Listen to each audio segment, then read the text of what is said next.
Max Keiser. This is the Keiser Report. I'm getting my Santa on.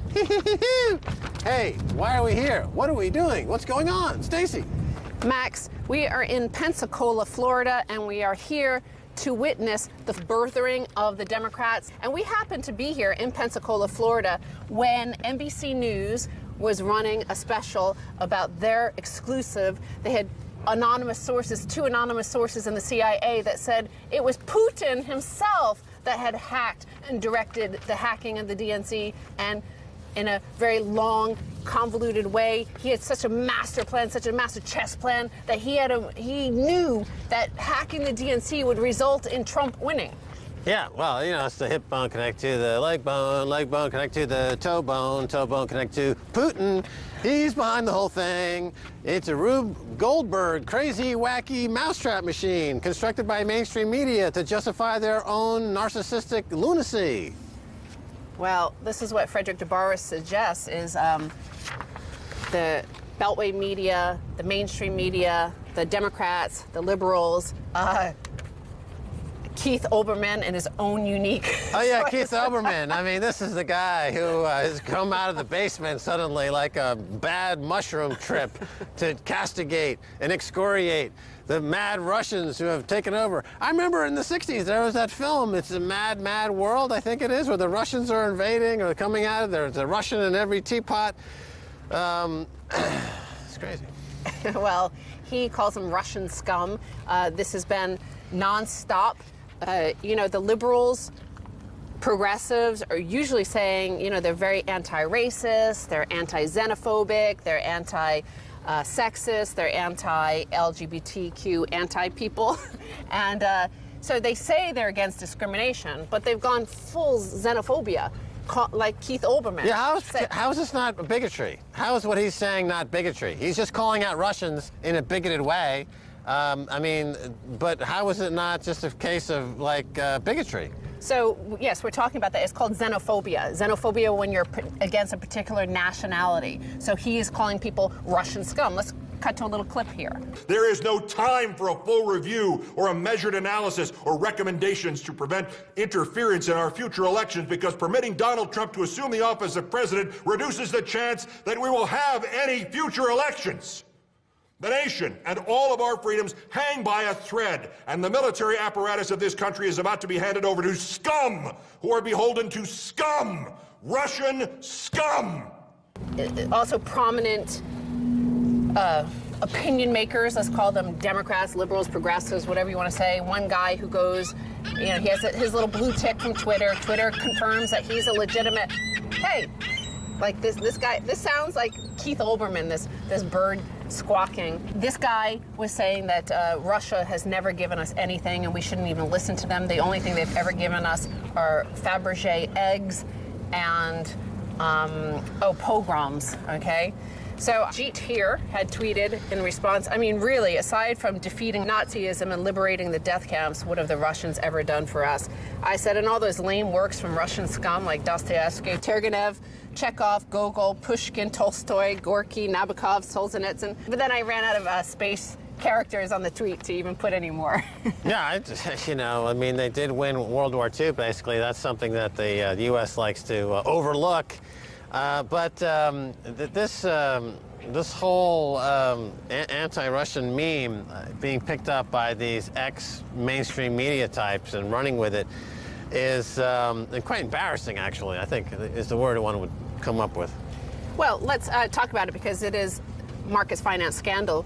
And what is the market for this? What is it seems to be quite big amongst the progressives.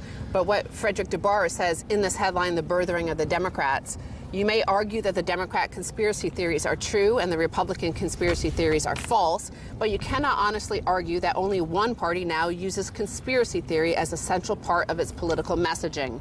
So the arguments to come are not for or against conspiracy theory as a centerpiece of American politics. They are simply about which shadowy agents you think are secretly driving American affairs and for whose benefit.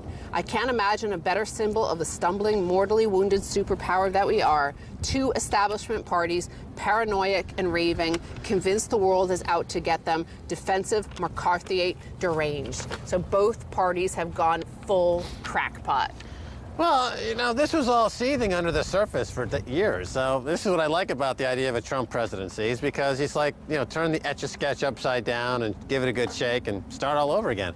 All this political, nonsensical, non-existent, interceding, infighting, just to support some bombs being dropped on some innocent folks, essentially, needs to be washed away. Start again. The Constitution is strong enough to withstand a Trump presidency, I hope. If it isn't, then start a new country. The fact is that there's big money in the Cold War 1.0, and I think they want a big money in Cold War 2.0. I think we are seeing, you know, a war between the dark, you know, the shadow state, the dark states, the secret powers behind the throne. So whether or not the FBI or the CIA or the NSA or the DIA or what are all the other, we have 17 intelligence agents. The NPR is quite interesting to watch their response, the public radio stations, because they are rabid, foam at the mouth conspiracy theorists, but done in the NPR tones of very dulcet, quiet New York Times font. Well, we think that there's been a coup in America, orchestrated by the Russians, and we'll be right back after this commercial for organic tofu and bath scrubs. And let me finish the story, because what we were doing is we were watching NBC News when they said that Putin had personally hacked the DNC emails in order to basically throw the election to Trump. If he could figure that out, if anybody figured out that hacking the DNC emails would lead to the election of the most bonkers presidential candidate in U.S. history, well, kudos to him. What a master chess player. But to conclude that story that I started at the top of the show, is that we were watching it and they were saying how they had this unique source, this exclusive story about how there's been a coup orchestrated by the head of another government. And they said, and onto another story. So they just went on to another story as if like it was about Joe's Pizza or some bird that got caught in a drain. It wasn't like you could see that they were lying, that it was a fake story. They're obsessed with fake stories. They were then pushing a fake story, because if they had believed it, they would have said, there's nothing else worth talking about. There is a coup, and this is true, and you must believe us. And they would have stuck with that story. Well, you know, the same liberals who for years were saying the CIA is contempt-worthy for invading countries, overthrowing governments, spying on their own citizens, and being completely untrustworthy, now just accept a blank check from the CIA from anonymous sources that they believe that this to be the case, and they have done no fact-checking whatsoever.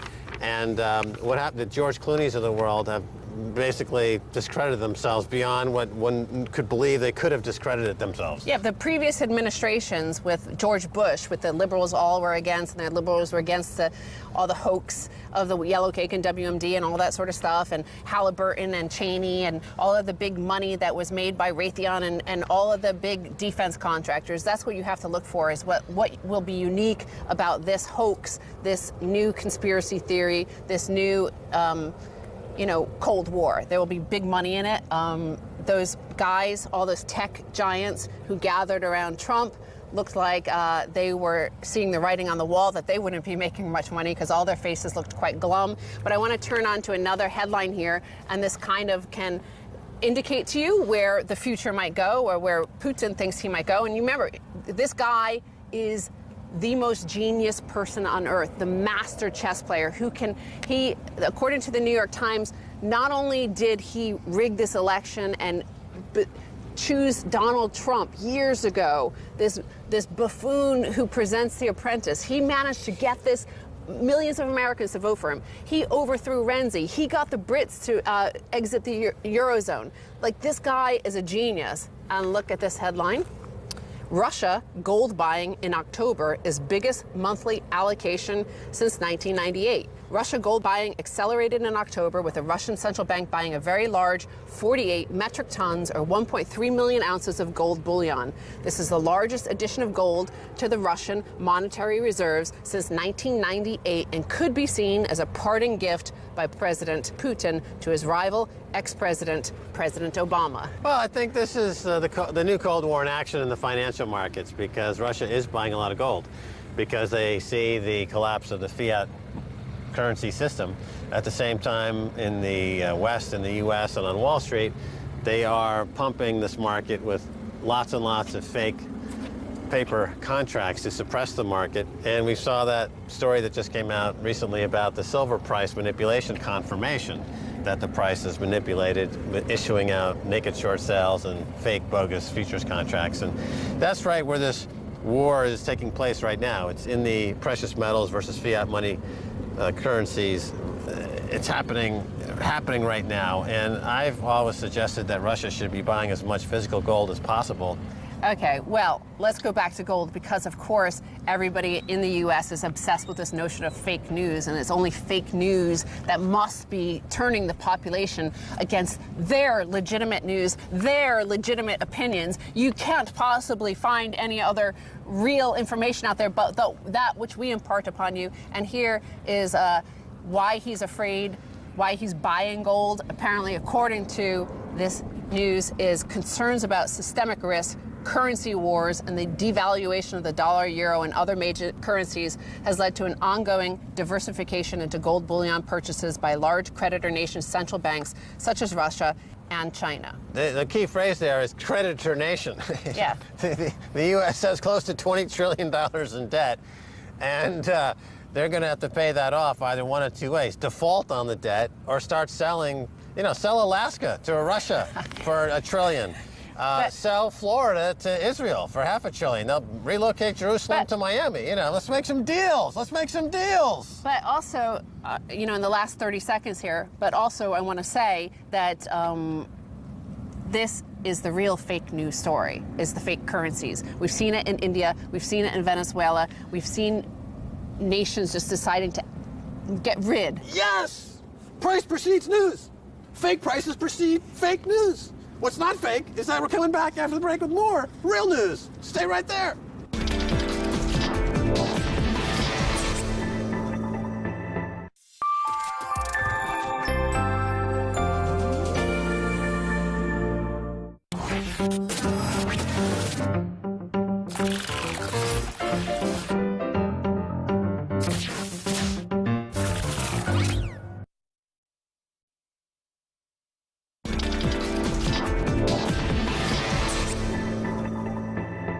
Welcome back to the Keiser Report. Time now to go to Dr. Paul Craig Roberts, live on the Keiser Report. Well, tape, but here in person. Welcome. Thank you. All right, Dr. Paul Craig Roberts, you are on a list, a blacklist of bloggers, writers, and websites who should be tried for treason. In response, you've joined an action against Washington Post and Prop Not. What the heck is going on? Well, nobody really knows. I think what they're trying to do is to shut down the independent internet media so that they can continue to control the explanations. They have this... when you say they, who do you mean? The oligarchy that rules the United States, the 6 or so powerful private interest groups, the military security complex, Wall Street, the big banks, the Israel lobby. And agribusiness. Media, the biggest media outlets. The media, I think, are owned by the oligarchs. They were 90% of them were concentrated in 6 mega firms in Clinton's final years, and they are not a media; they are a ministry of propaganda. So you're on a blacklist now. I mean, this sounds like McCarthy times, McCarthyism times. Is there a parallel to this?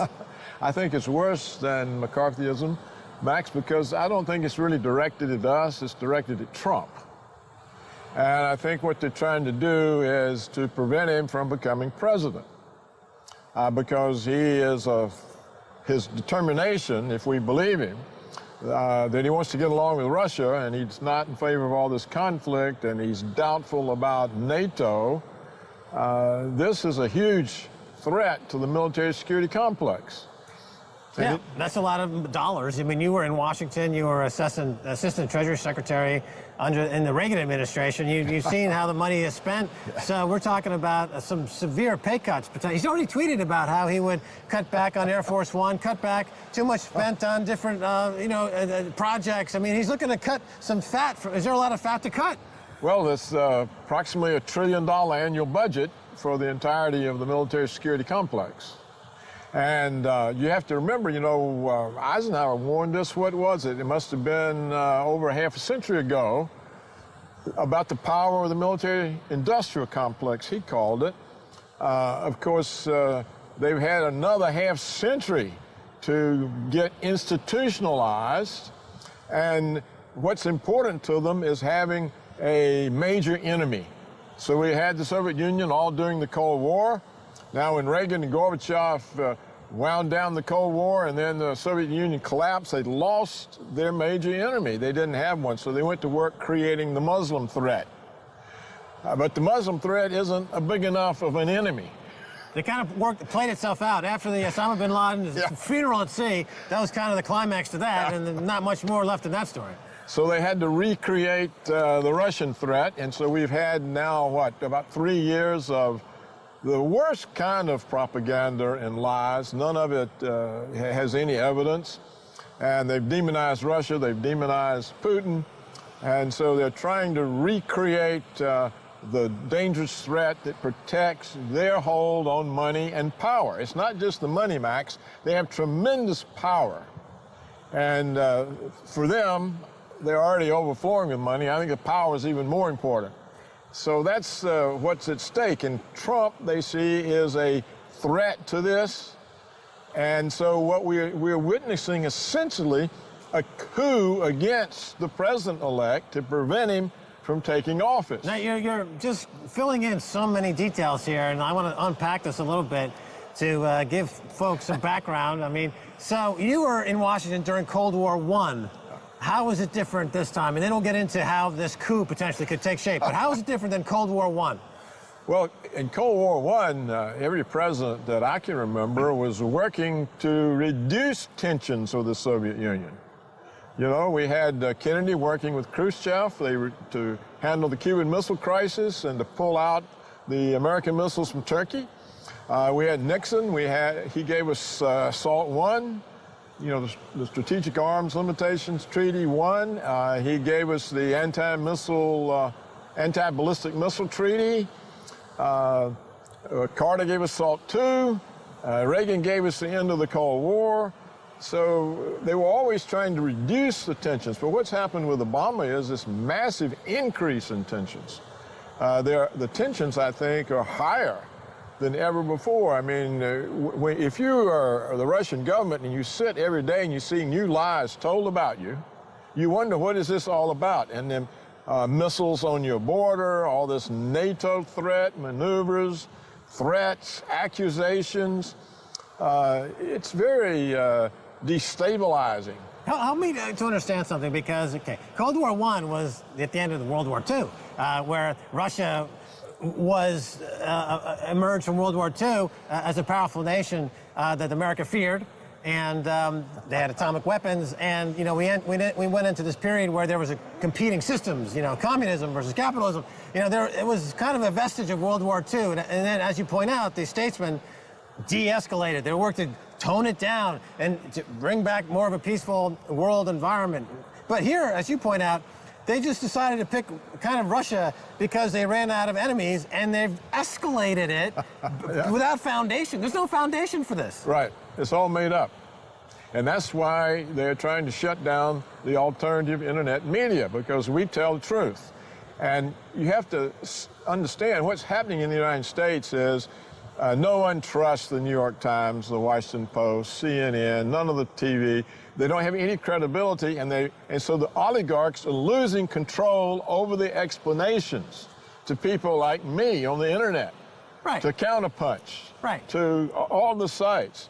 And so they're saying, gosh, if we can't control people's minds, we can't get away with our agenda. We got to close down these guys. So that's why they have deemed us Russian agents, but mainly this is directed at Trump. What they're trying to do right now is to keep him from being president. So again, we're going to get to that in a second, because that's kind of the pièce de résistance. I want to get into this. That's really the meat of it. But let's explore this a little bit more. So let's talk about, you know, what you're describing is from the mainstream media for the last 5 years to hold on to power. They've been disseminating frickin' lies. You know, the buildup to the Iraq War was a pack of lies, as my friend George Galloway, told brilliantly to the Washington in front of a panel. Most of the yellow cake was a frickin' lie. You had in the UN, Colin Powell with his talcum powder, a lie, right? So that is the very essence of fake news. Yeah. So where do they get off calling what you do, what we do, what others do, fake news? We're telling the truth. Well, they don't worry about that. They're not interested in facts. They're interested in controlling explanations. So that means they have to lie, because they can't go to the people and say, hey, this is our real agenda, because then no one would support it. So they have to create a cover for their agenda, and that's what is the function of the lies. So, if people knew what they were really up to, they would really be in deep trouble. All right, this episode will air on Tuesday, the 20th of December, which is a key day in this whole Electoral College. You've been talking about it. Let's talk about it. Will there have been an Electoral College coup on Monday night? Dr. Paul Craig Roberts. They're trying to get that. I think what they're doing, Max, they are threatening or bribing electors not to vote along the lines that the state voted. Well, for the elector to do that, he has to have cover. So the cover is that the Russians stole the election for Trump, and Trump is a Russian stooge. He's a dangerous to America, like the New York Times has said, because he's actually a de facto Russian stooge. So all of that story is cover for the electors to be able to take the bribe and vote against the people in the state they're representing. Where will it work? I can't say. I don't know. It's very audacious. Audacious. It's extremely audacious. And so whether this... It's the audacity of coup. That should be Obama's next book when he leaves office. The audacity of staging a coup based on fake news that was not really fake. But you see, Obama himself has demanded a full-scale investigation of the government of this, and he has lent his position to legitimizing these false claims. Well, he's at risk of spending his post-presidency career giving lectures at Chuck E. Cheese and the International Pancake House, because, all these other presidents like Clinton's and Tony Blair, warmongers, successful, they went on to make millions in the, after-dinner speaker market. But who wants to hear Barack Obama talk about how he lost to Donald Trump? I mean, he can do kid shows, maybe, or bar mitzvahs. But this guy's post-presidential career is not worth a flat nickel. Well, I don't know, because the oligarchs will reward him because he did their bidding while he was there for 8 years. So it's not that anybody wants to hear any of them. They just give them this money. This is the cover for giving them the money. Many progressives backed the coup in Egypt to oust the Muslim Brotherhood, and now they back the Electoral College coup to oust Trump. So is democracy officially nearing an end? I don't think it exists anywhere in the West. I don't think... what would happen, for example, if Marine Le Pen were to win the French election? There's a good chance she'd be assassinated. What? Yeah. Why are the CIA going to let somebody hostile come the president of France? All right, let me ask you this, because Trump is he's saying that the CIA is full of bunk. He's saying that the NSA intelligence is worthless. Yeah. He's saying don't listen to these guys. And, well, he's going to be president of the United States, so what happened? Are they risking their entire careers to try to oust him now? And does that indicate that they're serious about this? They're very serious. Either they are confident they're going to pull off a coup, or else they're setting him up for an assassination. Because... Now, you're a former assistant secretary under the Reagan administration. You don't throw around these terms lightly. I mean, that's a pretty serious... Max, you know as well as I do, the CIA is assassinating people all the damn time. I mean, look at all the governments we've overthrown. It's just common knowledge. Just go read the book, The Brothers, about John Foster and Allen Dulles. And you'll see they were doing... This is where they were operating a half a century ago. They're a lot worse now. So I think, yes, because, if you create... What they're doing... They have created in the minds of some Americans the notion that Russia is a dangerous enemy. And now they're associating Trump with a dangerous enemy. So this makes a certain part of the population, particularly the really patriotic, not too knowledgeable part of the population, say, oh, well, he's working for Russians. So Well, now he's working for labor, farmers, and that's his constituency. they don't know that. That's not what they hear. And so it's entirely possible that they're setting him up. Now, if they assassinate him, they can pull up some right-wing stooge who was upset about the Russian agent president. So just like they pulled up Oswald for Kennedy, just like they pulled up that guy for Martin Luther King, they always have somebody they can say did it. So I think it's a serious situation. The only explanation, Max, for this is either they are going to have the electors vote him down, or they're going to assassinate him. There's All right, no we're going other to reason. put a pin in it. We're going to do a second segment if you can stay with us. Okay. All right.